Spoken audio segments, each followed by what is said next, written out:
ఈ వృషభ రాశి వారికి ఈరోజు చాలా అనుకూలంగా కనపడుతుంది.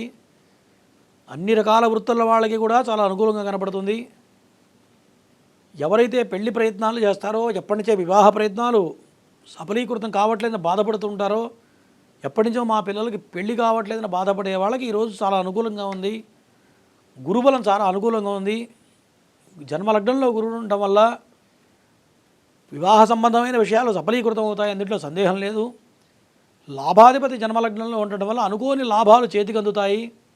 అన్ని వృత్తుల వాళ్ళకి, వ్యాపార రంగంలో ఉన్న వాళ్ళందరికీ కూడా మీరు ఊహించిన దానికన్నా లాభం అనేది చేకూరుతుంది, అందులో ఎటువంటి సందేహం లేదు.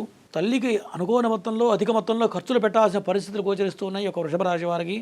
ఈ వృషభ రాశి వారికి చెడు ఫలితాలు తిరగబోయి అనుకూలమైన ఫలితాలు రావాలి అన్నట్లయితే ఓం సూర్యాయ నమః అని నమస్కారం చేసుకుంటూ, సూర్యభగవానుని ధ్యానించుకుంటూ ఎరుపు రంగు వస్త్రాలు ధరించి ముందుకెళ్ళినట్లయితే ఈ రోజు మొత్తం కూడా అనుకూలంగా ఉండబోతుంది ఈ యొక్క వృషభ రాశి వారికి.